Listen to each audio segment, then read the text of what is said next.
In 2011, there was a video. Juxtaposed against joyful and triumphant classical music is a small animal about the size of a raccoon, running around, digging, being rather aggressive towards birds and jackals. It quickly becomes clear that this animal will attack and eat just about anything in its path. Mice, bees, a snake thinks it can hide in a tree. Nope. At one point, the animal picks a fight with a cobra snake and gets bitten and passes out. You think, okay, it's dead.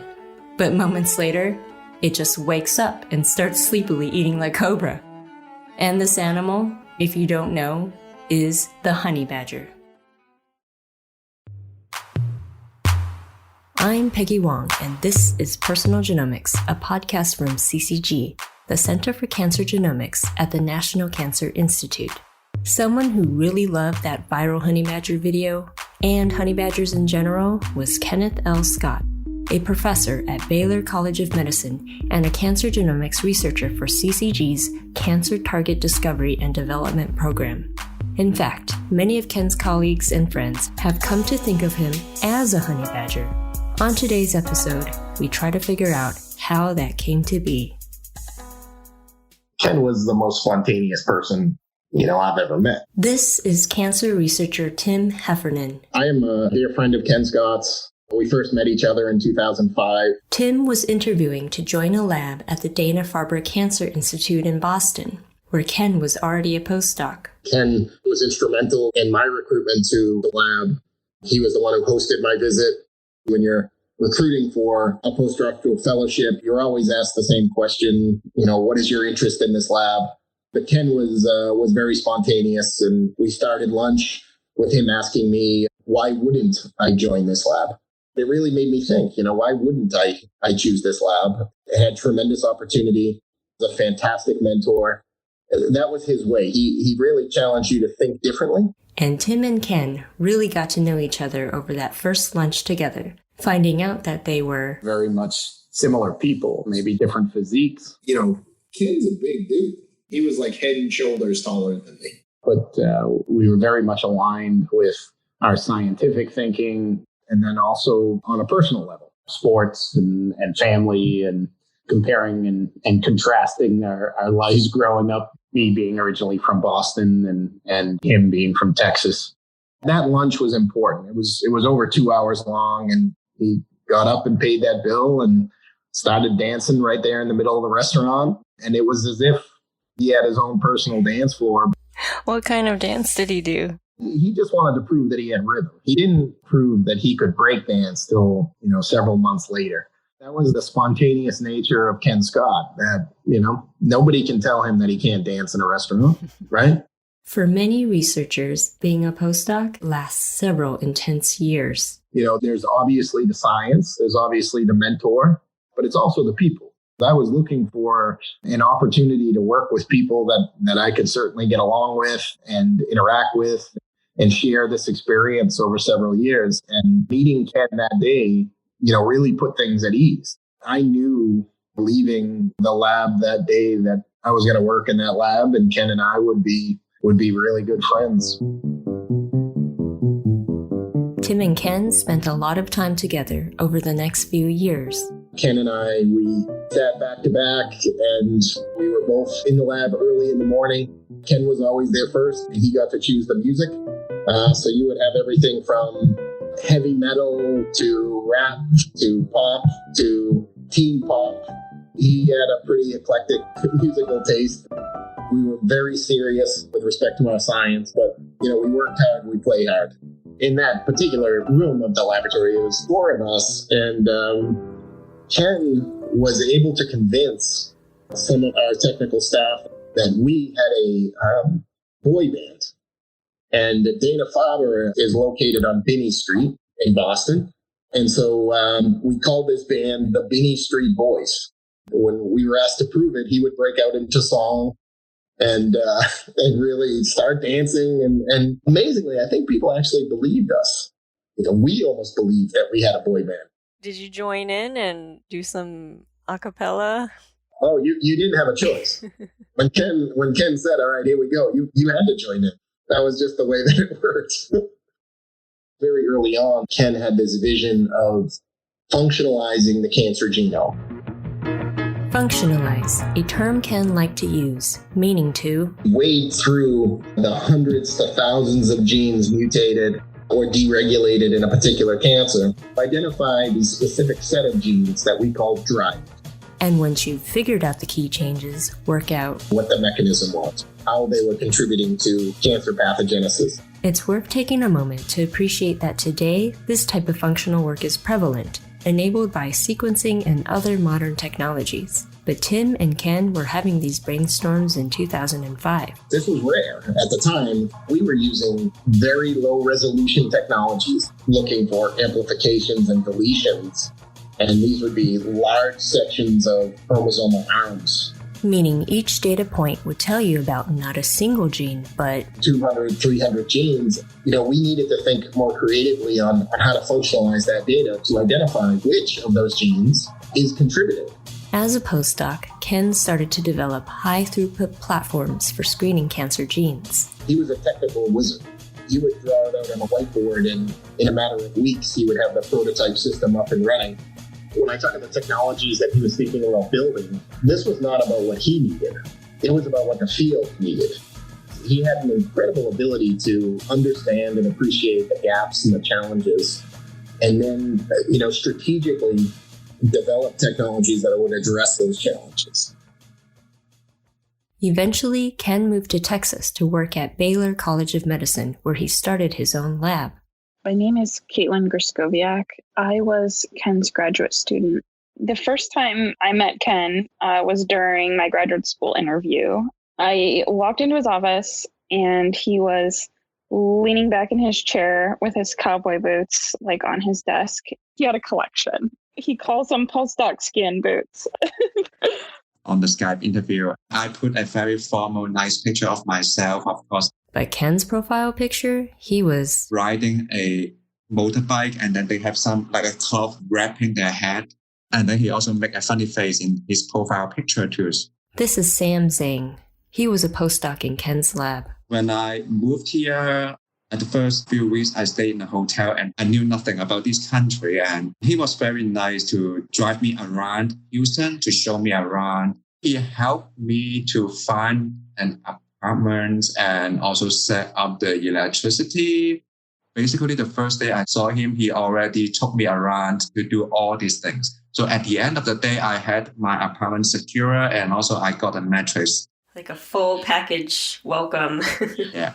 When I talked to him in my interview, he basically just told me about this woman. She was doing this really cool epigenetic study. And so he really convinced me to join this other lab. And then she left Baylor. And so I needed to find where else to go. And he was like, you're welcome to come back and join. Ken sometimes still joke about how she refused to join his lab and she crawled back later. He was very fun-loving, had a good sense of humor. So what was it like to be in Ken's lab? He likes to work in the lab occasionally and then turn on the radio really, really loud. And I think the entire floor can hear the music. I didn't know much about American music at that time. From what I heard from others, those are not musics that anyone else would appreciate. He was pretty into the honey badger. It was definitely a funny inside joke for the lab. He actually had a stuffed honey badger. You could press the paw and it would basically throw insults at you. I think it just appeared out of nowhere one day. Sam brought him a Western blot and he looked at it and he didn't like it. And he pressed the little button. I didn't even know it talked. But then all of a sudden I heard this expletive come out of this little stuffed animal. I think one of the reasons why people like to talk to him is because he's very happy all the time. Just being around him can make you happy. He was really kind of a doors always open kind of person, and he really meant that. You knew it. In Ken's lab, we do genetic screens. and we study a large number of gene mutations and fusion genes. And we are very good at making these in large numbers so that we can study them systematically. They developed a technology that served as a foundation for these screens. Called HitMob. It stands for High Throughput Mutagenesis and Molecular Barcoding. The lab was really focused on developing the technology that made it possible to participate in all of these different research projects that allowed us to investigate metastasis, tumor initiation, primary tumor growth and development, a variety of projects. One thing Ken emphasized to his lab mentees was how you effectively develop collaborations, how you can help others with their work and in turn help you with yours and have that amplifying effect. See how we can do more things together. This is very beneficial for the research environment that we have the resources to share. Having that strategy and vision of seeing how you can be helpful with others' research will also help elevate you as a scientist. One of those collaborations was with Benjamin Deneen. You know, he was doing these hardcore Ironman competitions. Did you know that? He had the whole family life, a high profile, high operating lab. And then he was taking the time to wake up at 3 a.m. to go swim a mile and then bike 50 miles. I don't know when the man slept or how he slept or what. So my name is Benjamin Deneen. I'm a professor at the Baylor College of Medicine. I was one of the few people at Baylor that studied brain development and brain cancer. We sort of had this instant connection, this instant chemistry between us. Ben and Ken met at a monthly pediatric cancer meeting at Baylor, and that led to us having coffee, having lunch, and just brainstorming random crazy ideas. Those conversations were some of the best conversations I've had scientifically because I learned so much from him.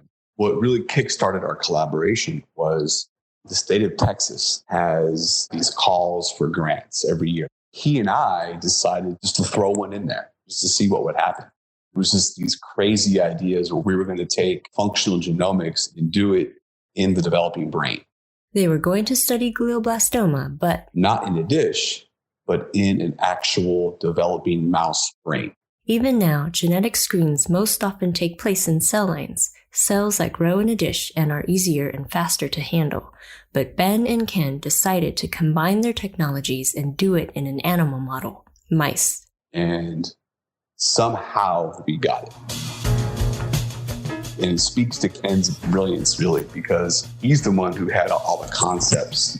I was actually very hesitant to do this because I didn't think that it was really going to be all that interesting. I was like, well, we're going to screen variants. And what are we going to find?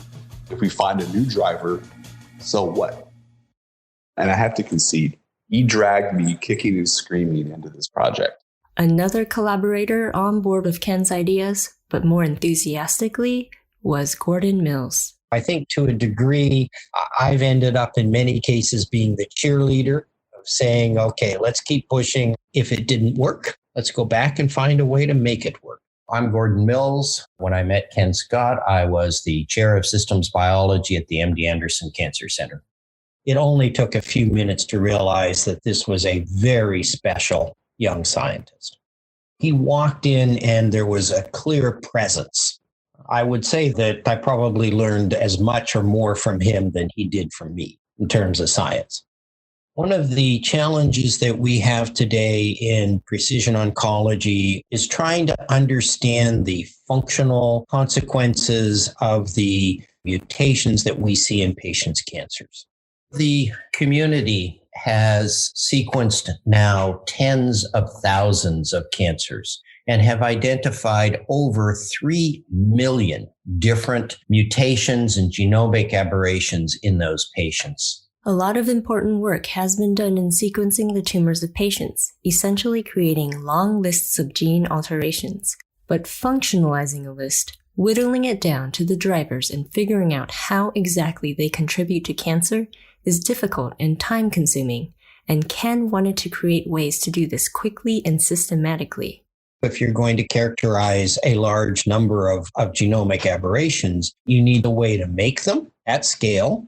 And using an absolutely wonderful technological platform that he had built, he called it HitMob. we characterized over 1,000 different mutations in fusion genes in terms of whether they altered the mechanisms by which cells grew, survived therapeutic stress, and frankly, from that, more than doubled the characterization of what was available in the world at the time.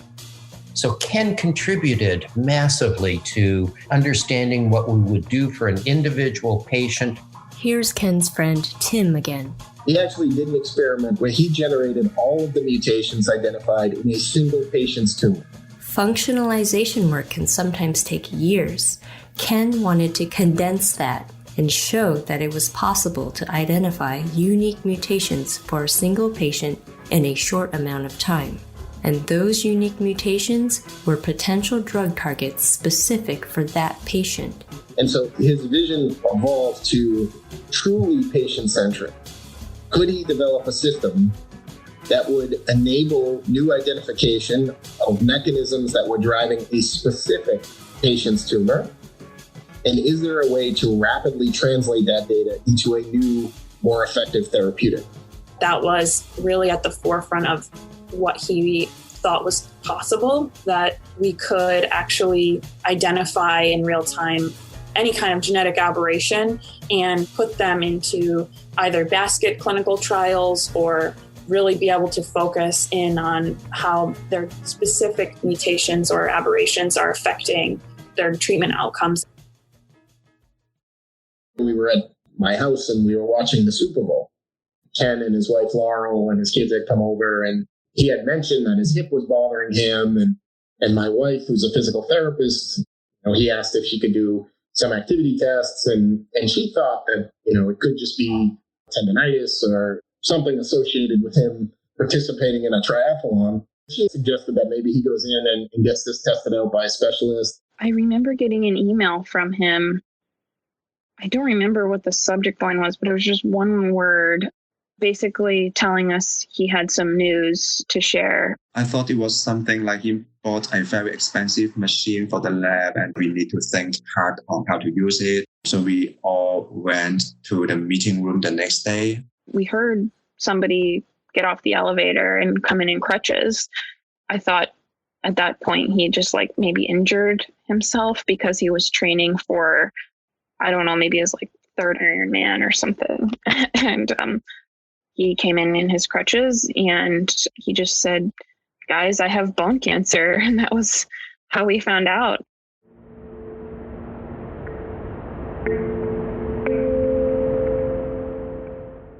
I think it was really just shocking. So once he told us, a lot of people were crying, and it was mostly "Do you guys have questions?" We were all very surprised because he looked so healthy, and he's big and he is in really, really good shape. He was very young. But we didn't know what to expect, and he told us he is going to get more medical exams, figure out what's the treatment plan. He also told us our job is secure, so we wouldn't need to find another lab right away, things like that. I just kind of went and took a walk and thought about mostly his family. He has 2 kids, and also nobody really knew if he was going to be able to continue working, or it was kind of all up in the air. This is Ben, who was working on the brain cancer project with Ken. We got the grant, got funded, and then we were off and running. About 3 months after, there was a major storm in Houston. My house completely flooded out. I was feeling bad for myself. And then a week later, he calls me. He's like, "Dude, I got diagnosed with cancer." And I was like, holy, what else can happen? It was just a really bad week. Soon after his diagnosis, Ken started chemotherapy. He called me up and said, "Hey, I have an hour before I start this. You want to have a drink?" He was drinking scotch. I had 1 scotch and a beer. This was very early on. He sort of opened up about what he was thinking about this disease and the course of treatment, and just really wanted to express that he was going to fight this as hard as he possibly could. He never felt sorry for himself, or he never expressed it. He just wanted to talk about what he was going to do. This is my goal. This is my challenge. We toasted to that. And I think the shock had worn off and it was now, game time. Let's do this. Let's have a drink. I'm going upstairs. And so it was really the battle that he was about to start. Once he got diagnosed and he had in his mindset, how do I beat this? It was like, nothing's going to stop me. Like, he plowed through everything and always asking for what's the most I can do? What's the most intense treatment you can throw at me? I'm going to do it. His whole family too had these little bracelets made that were like, honey badger spits out sarcoma. On that version, that's what it said. And it was all in that spirit of this is nothing to a honey badger. His productivity actually increased during that time because he couldn't do the triathlon stuff anymore as much. He just diverted all that energy back into his lab and into his family. Did you know Ken, while he was sick, he still got a couple grants, including a RO1? He said that he wrote his best RO1 on chemo brain because he was relaxed and didn't care. He was holding meetings in his hospital room. He really wanted everything to just continue on normally and was always answering emails and responding to things the way that he could. He called me when he was having his biopsy done and he said, Kaylin, I have a favor. He's like, I need to drop off my tumor. And I was like, what a weird phone call to get. And I remember him calling me and saying, I'm on the interventional radiology table and I just asked the doc to take another pass of my tumor so I can take a chunk of this tumor into my lab. Isn't that honey badger? And of course it was. He delivered it to the lab and we put it in our freezer until he knew exactly what he wanted to do with it. I remember I labeled it and I just wrote Ken's tumor and the date. His first discussion with his doctor, it was made very clear to him that, this disease doesn't have a standard of care. There has not been enough patients to run a trial. So they were essentially going to use a particular chemotherapy that anecdotally had shown responses in some patients. As scientists, particularly cancer scientists, we know a lot about this disease. So we ask very different questions. And so Ken immediately started asking questions about why I have cancer.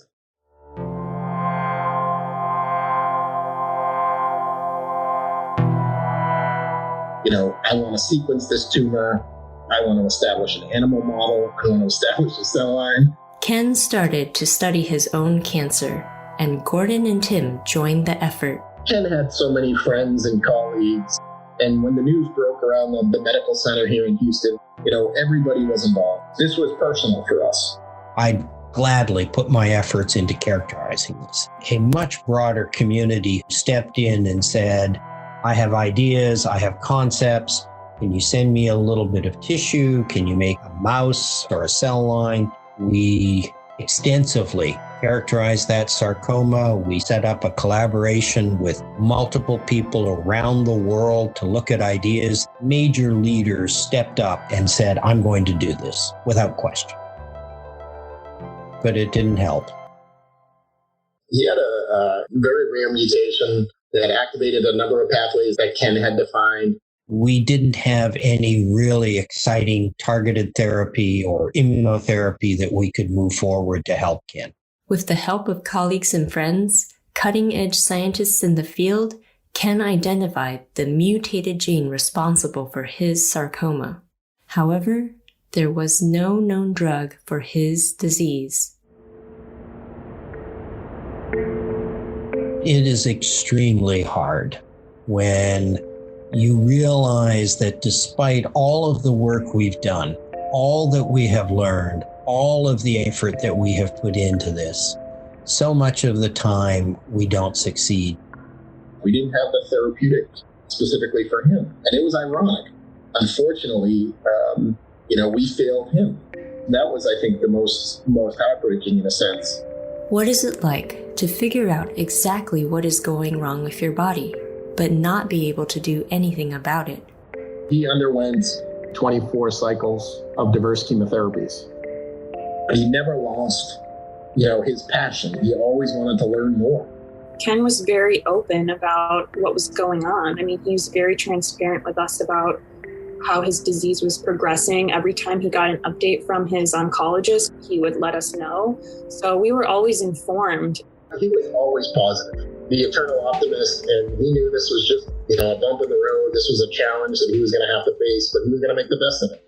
He had still a positive outlook about even getting an infection in the hospital after his surgery. Ken had a hemipelvicotomy, where part of his pelvis was removed. This is a tough surgery with a long recovery and rehabilitation process. He told us about these studies that he was reading from the 1800s about how some folks who had infections after their surgeries, their tumors went away because they had these immune reactions. And he was thinking about, there might be hope for me because I'm having this crazy fever. And he was just really optimistic, had a lot of hope.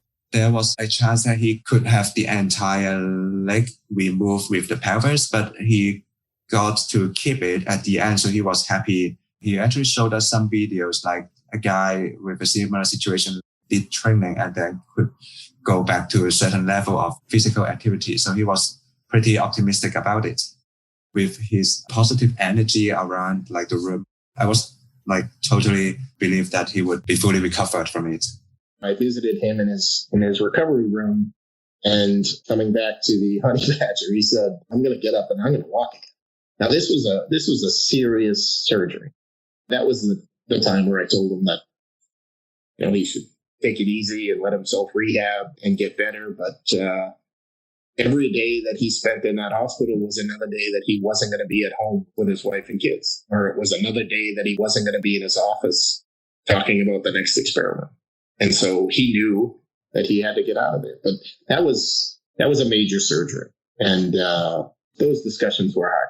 It is very hard to visit an individual who was as robust and strong as Ken when he is struggling with a disease that is really, really difficult. Often the patient has a far better way of dealing with this than the people visiting him. We want to let the patient teach us what is important. And indeed, Ken was just an outstanding example of someone who was not going to let the challenges that he was undergoing affect his interaction with people. He wanted to talk about science. He wanted to talk about the future. He wanted to talk about what we could accomplish. He did not want to focus on Ken. This gave him a reason to deal with the pain, the problems, and to fight as hard as he did. Ken learned to get himself around on crutches soon after the surgery. He was up, out of bed, assisted, but he was, walking around the hospital floor. Yeah, and not even that long afterwards, I would say. His progress was really accelerated from what I remember. He went back to work. And a couple of months later, he had his first scan. I think it was maybe 2 or 3 months later, because he had to go off of chemo after the surgery, because you can't recover from that surgery and be off chemo. That's just too much for the body to take. And so we got off surgery. The tumor came back, and we kind of knew that this was going to be the end. This was obviously a disappointing discussion, but he was very clear there would be no additional treatment, and he would enter hospice care. It was hard on him because, again, he was the ultimate competitor. He was somebody who would accept any challenge, and this was the ultimate challenge. This was the life challenge. It became clear not very long afterwards, while the therapy gained time, it really was not going to be curative. Ken at that point never, ever said a negative thing, never was down, still came to meetings even if he had to come in and not feel well or need support from a cane. After the surgery, he was on crutches. I remember the meeting that was supposed to be me and him and some other collaborators. And we all know he was pretty sick at that point, but he was still in the meeting. But he had to leave in the middle because he was too sick. Some of us walked with him to the parking lot to his car. I'm sure he was feeling horrible, but he was still trying to come back. Did you guys try to tell him to try to take it easy? Like, was it hard to try to tell him to rest? I personally didn't tell him that because I think he actually planned everything very well for himself, for us, and also for the family. All the other times, I think he handled it like pretty well. He always tried to work against his body condition. Most of the time, he succeeds. Of course, I wanted him to stay at home and just relax, but he tried to do a better job for us, I think. He always kind of thought about everything like 2 moves ahead, and he always knew how strategically to manage his own time. I don't think he had a hard time figuring out where to put his efforts. I don't think he had a difficulty with that. He did an incredible amount during that period to make sure that everyone in his laboratory had a career plan, career options, just an incredible effort and planning for a future that he knew he wasn't going to be part of. It speaks to his humility. He was genuinely worried about this. He and I had several conversations where he was like freaking out, not about himself, but about the career paths of students and technicians and postdocs. He really made sure his people were taken care of. He had said this to us, actually. He was like, I'm just really sad that I won't get to see how your careers develop because I have such great people in this lab. That was the hardest part for him, was like, we were all going to go off and do things and, he wasn't going to get to see where we all landed. And I think that was difficult for him. In early November of 2017, Tim received a call from Ken's wife, Laurel. His, final weeks, final days, Ken was suffering from a lot of the treatments that had taken their toll on Ken. He was put on palliative care, and Laurel was, she's a physician. She was taking care of him from a personal level as his wife and with an incredible amount of faith and love, but also as a trained physician and really making sure that he was certainly taken care of and he was pain-free and comfortable. And that to me is really special. I did get to say bye to Ken for the final time, and we embraced. It was quite emotional, but I knew even when I was leaving that room that Laurel was going to be by his side and taking care of him up until the last minute, and that's exactly what happened. Caitlin received a call from Sharon Plon, who had taken over as her mentor. He passed away on November 9th, and I got a call from Sharon. She told me. She called me because my defense was actually the next day. The next day was Caitlin's thesis defense, her oral final exam for her PhD. And she wanted to make sure I could still defend. Did you defend the next day? I did. And they made the announcement at that point too. About his passing. I think the department sent out a notice, so my thesis defense was packed with people. It was really nice. Oh, wow. It was funny because, I had gone to other defenses and I was like, oh, people get so emotional, I'm not going to cry. But it was challenging. So did any of the committee members grill you? I know, right?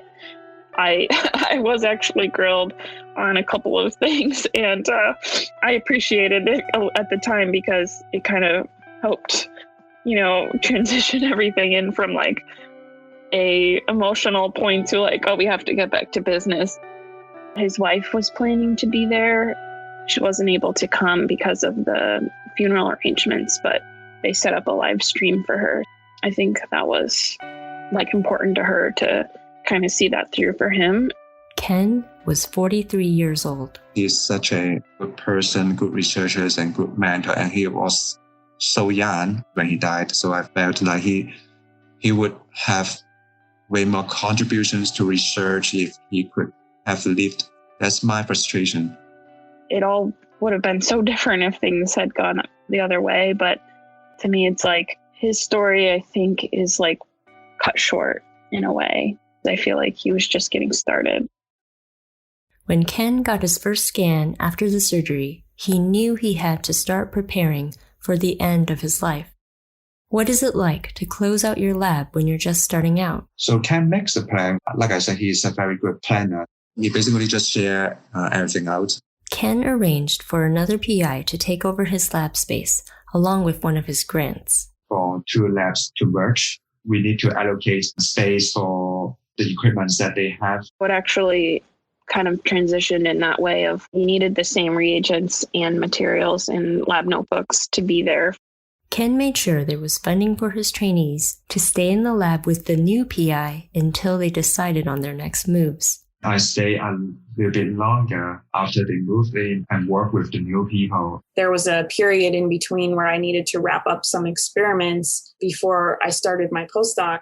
And then there was the lab's gene library, a valuable resource Ken's lab had assembled and used as a building block for many of their screens. Ken wanted to make sure it would be well cared for and utilized in its next home. We built it in the lab. It's like 35,000 bacterial stock. So it's a huge library that needs freezer space and also a lot of database information. Ken found another lab to care for the library and manage its sharing. Ken wants to give it to Baylor as a resources so everyone can use them. We also need to teach the receiving lab how to handle it. He also helped his research technicians move over into the lab that took over. Also connect us to collaborators and labs to make sure we all have a place to go. He prepared letters of recommendation for all of us in the lab and kind of put his situation in there and said, this is my kind of letter in perpetuity of recommendation. Sam moved to Gordon's lab. I'm really glad that Ken connect me with Gordon.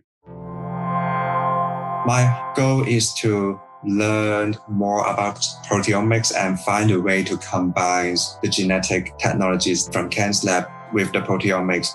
I am working on developing a time-lapse imaging system.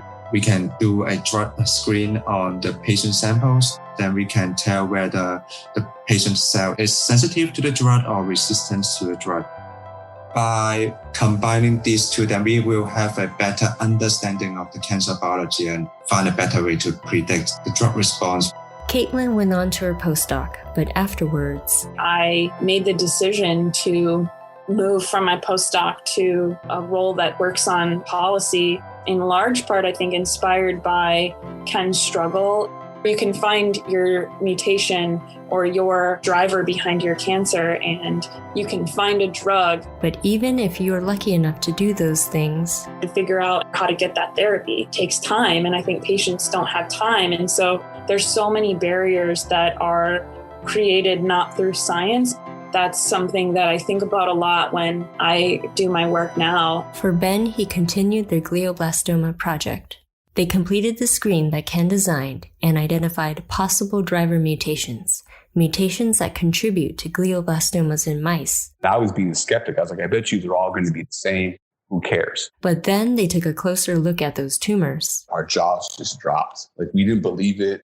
You have related variants that differ by a single amino acid that are thought to behave the same, but the tumors that they make are fundamentally different. And once I saw that, I was engaged 100% and I was no longer a skeptic. Ultimately, I have to say he was right, that it was worthwhile doing these experiments that I was very skeptical of, right? And what's really sad about that is that was around the time that he passed away. Yeah. You never got to tell him you were right. Yeah, well, he was right. Yeah, I never got to say that. That was actually really, now I'm getting sad thinking about that.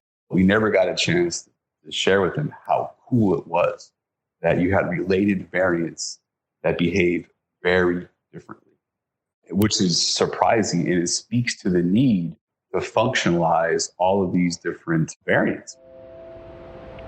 The bigger idea that we had that we never actually got to, which was really disappointing, but it's something that I'm hoping that we can start, is to do this on patient-specific mutation sets. Pediatric glioma has roughly 30 or 40 mutations per tumor.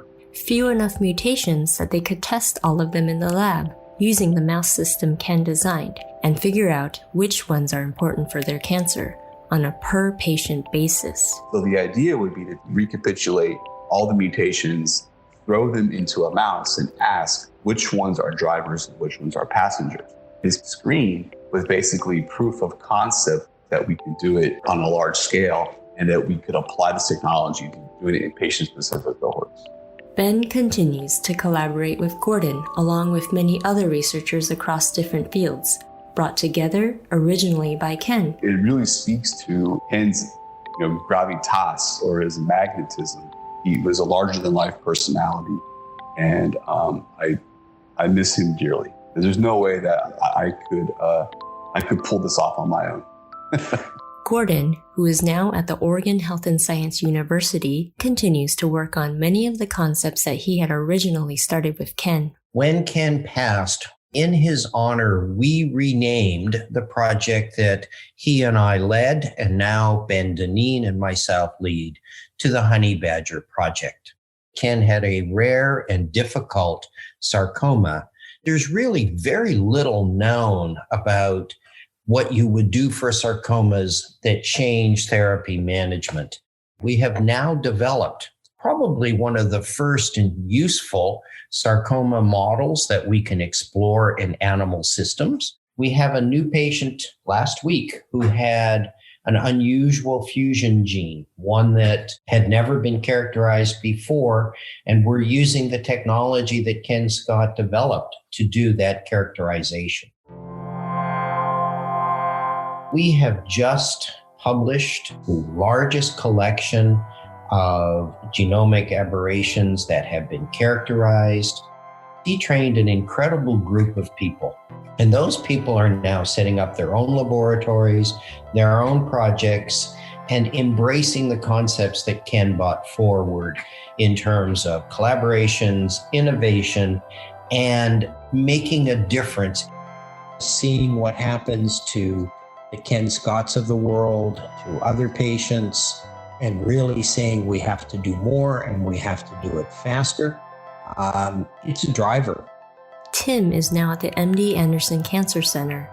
Maybe 20, maybe 30% of patients actually match to an available therapy. Ken and I always saw that as, a challenge. That wasn't good enough. Finding the drivers of any given tumor and figuring out how they work is difficult. And this is just step one. To take things to the next level and truly be able to carry out precision oncology on a per-patient basis, there needs to be an actual drug. We may be able to identify the key dependency, but if it's not therapeutically tractable, or there is not a drug in the pharmacy to target that specific mechanism, it doesn't necessarily help the patient. And again, one clear and real example of this is Ken. We did not have a drug to give Ken specific for his disease. And I think that that's something that continues to motivate us. What he envisioned was a day where a patient would come into the clinic, a biopsy would be taken. As the patient undergoes maybe standard of care therapy, Ken could work in the background to identify new therapeutic opportunities that would benefit the patient. Tim continues his work in the drug discovery space. To build systems that would allow us to identify nodes that we could exploit therapeutically, to identify a new unprecedented gene that may be contributing to cancer pathogenesis, to validate that finding, and then enroll those targets into an active drug discovery campaign. And my investment in this space was born out of early discussions with Ken. He was in my office one day and we're talking. He's like, "Have you seen this honey badger?" I'm like, yeah, but you have to look at this. And so we spent probably 15, 20 minutes in my office looking at the honey badger thing. He was going on and on about it. And it's great, how he wants to emulate a honey badger. That was the first time I'd actually seen the whole thing. Mm-hmm. And then he starts going into the analogy, and I'm just like, "Dude, you're crazy." What was his analogy? What were some of the parts of his analogy? Part of it was, resiliency, right? Because your papers will get rejected, your grants get rejected, your hypothesis is not going to be correct, and your experiments are going to fail. So you've got to be resilient and just keep moving forward. And the other part of it is doing whatever you want to do. Because that's what the honey badger does, right? There's a million reasons not to do any experiment. I could talk myself out of any experiment at any given time. You have to just be like, I don't care what other people say. I'm just going to do it because it makes sense to me. And Ken definitely embodied that. The resiliency and the just, I don't care what anybody thinks of me. I think that was Ken all the way. Like, Ken didn't fit a mold. He didn't care if people thought he was this, Texan football player who is now trying to do science. He was really about, we do good work, we do high quality work, we do ethical work, and had an intense focus. It's just the toughness there. He didn't let anything get him down. When I think about a honey badger, is just the ability to just move through adversity no matter what and have laser focus on your goal. It was almost as if he was waiting for somebody to tell him something couldn't be done. This is a stressful business. You know what I mean? It's this never-ending cycle. But Ken saw it as the next adventure. He has partaked in new dances and new skits with his lab. Him signing up for what's called the death race in the mountains of Vermont. You know what I mean? It's called the death race. He was just that type of person. He was just so passionate about life, and he lived on the edge, and he was honey badger through and through. Every time I see the honey badger or I hear the words honey badger, I immediately think of him.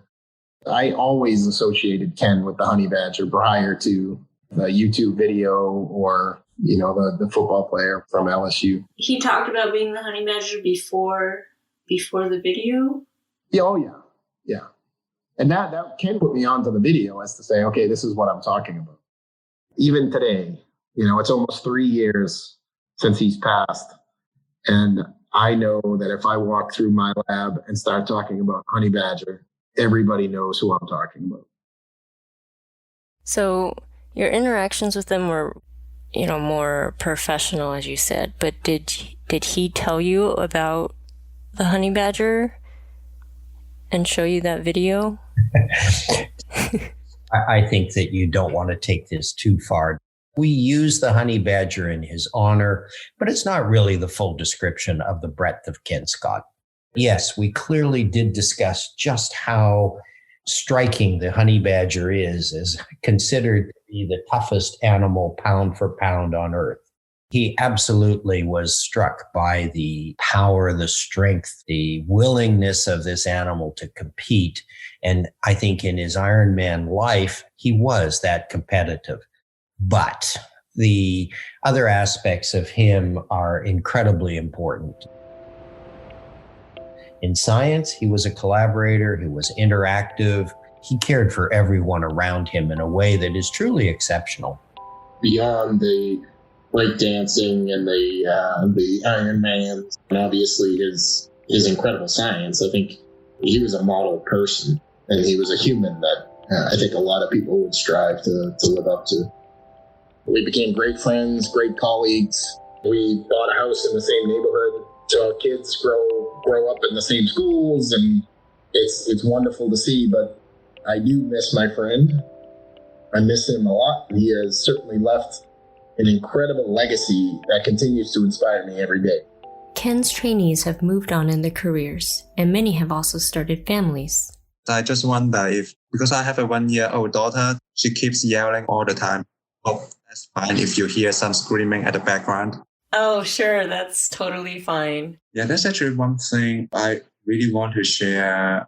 Things that impressed me a lot is when he got diagnosed, he said it multiple times that he wants to make sure his kids won't feel like they won't have a father growing up, to think ahead how to provide the best, not financially, physically, but also emotionally, to emotionally support the kids and his family. Like, that's something I also learned from Ken a lot. He wrote like birthday cards for every year for the future years. And he also make a video of him dancing with his daughter for her wedding, because he knew he's not going to be there. He didn't tell me he was doing that until like the very end so that I would know. But I didn't know he was doing it while he was doing it. This is Laurel Scott. My name is Laurel Scott. I am Ken's wife. We were married for 19 years, and he was the absolute love of my life. He wrote them birthday cards for every birthday up through age 25. So every birthday, they'd get a card and pictures that he chose to put in there. He left videos for them. He and my daughter actually went to a wedding reception venue around here all dressed up, and a professional photographer and videographer came out. So she won't have her dad at her wedding, but she'll be able to play this video of them kind of having that first dance.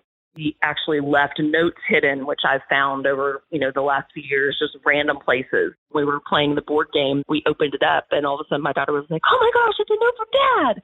We're like, what? And we're all trying to grab it and read it, the three of us. And it's like, it's so exciting. Like you just found a hidden treasure.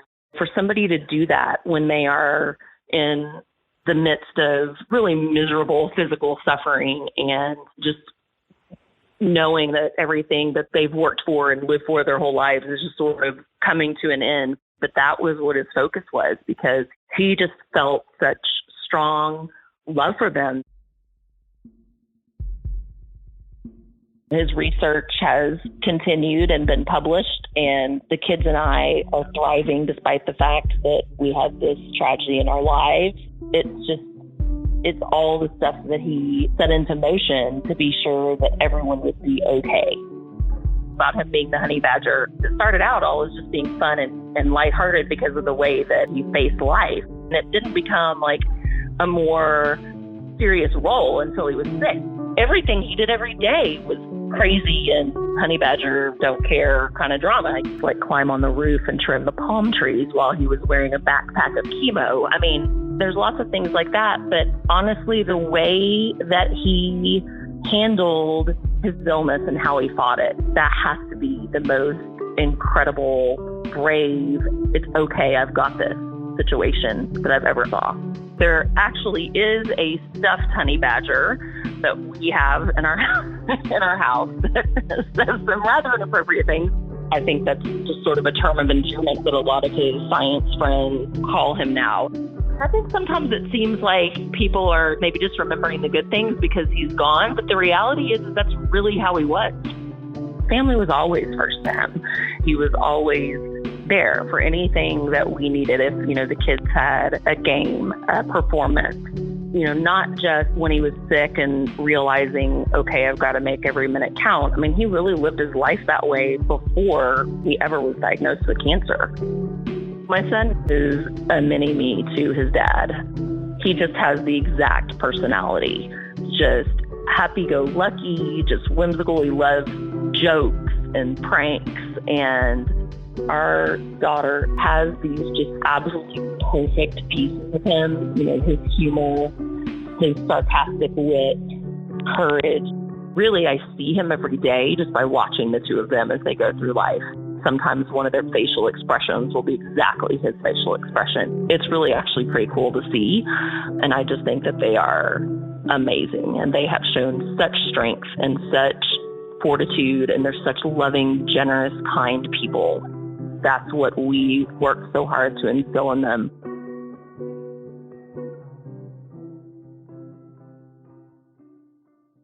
What is it like to prepare for the end of your life during a whirlwind like cancer?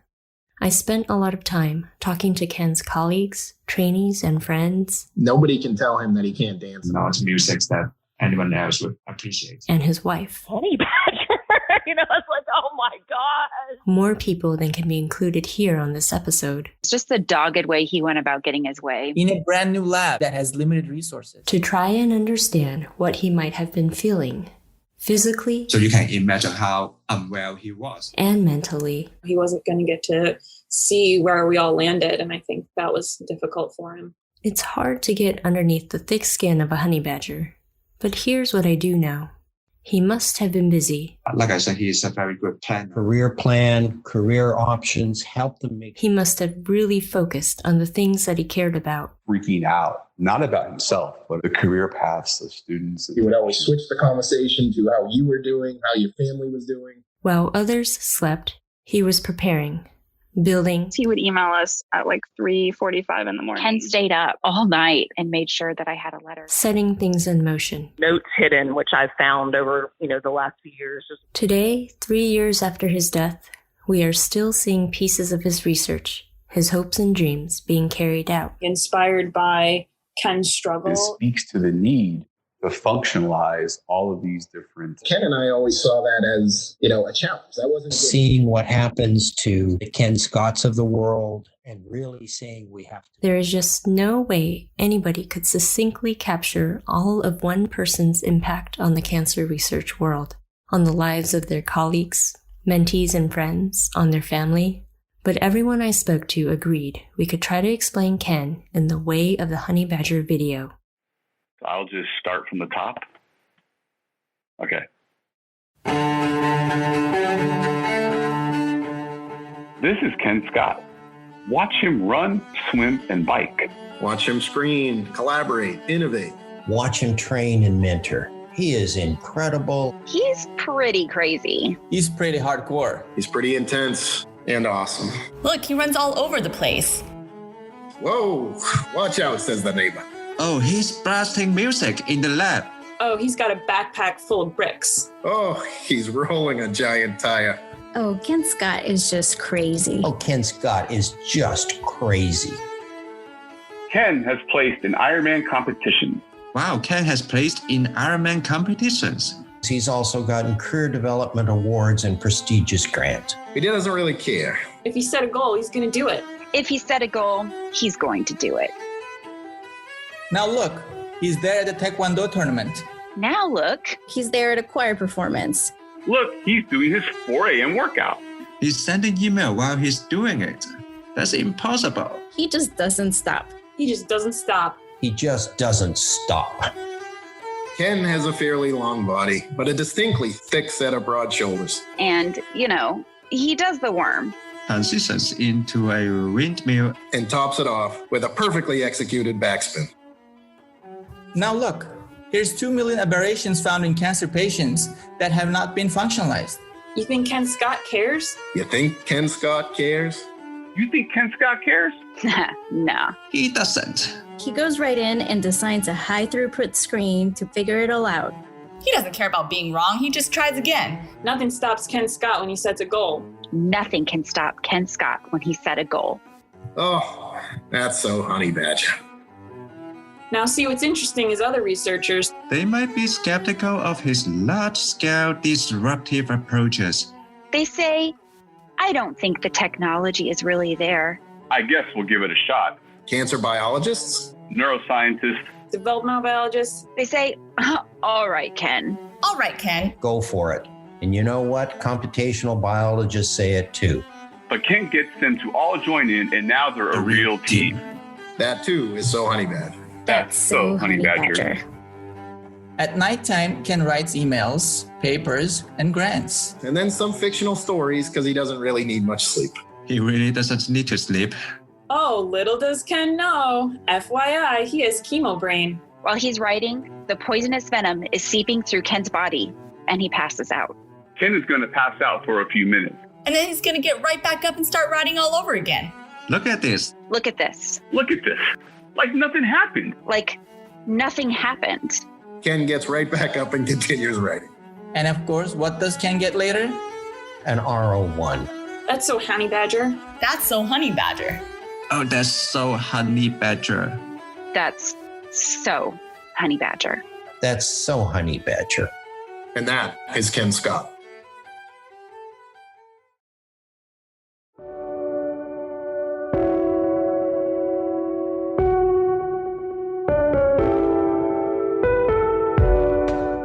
A big thank you for all the generous, kind people who joined in to do some honey badgering, for taking lots of time and opening up to share their personal stories and memories about Ken. Benjamin Deneen, Caitlin Griskoviak, Daniela Moreno, Gordon Mills, Sam Zhang, Subhashini Jagu, Joanna Wardwell Osgo, Kathleen Kong, Kuwana Yu, Tim Heffernan, Turgut Dorlick, and of course, Laurel Scott. Isn't she, Honey Badger? For more information about this and other episodes of Personal Genomics, visit our website at cancer.gov/personalgenomics. Questions or comments about this podcast? Want to share your story about research? Email us at nciinfo@nih.gov. Be sure to mention the Personal Genomics podcast. If you like the show and want to hear more, please subscribe and share it and leave us a review. Personal Genomics is produced by me, Peggy Wong, under contract and with help from Center for Cancer Genomics staff. We are a production of the U.S. Department of Health and Human Services, National Institutes of Health, National Cancer Institute. You know, I was so pumped to drop another episode of the podcast. I was telling Gordon how excited I was. You know, it's great. I want to make more episodes and tell more personal stories. And he was like, I think that you don't want to take this too far.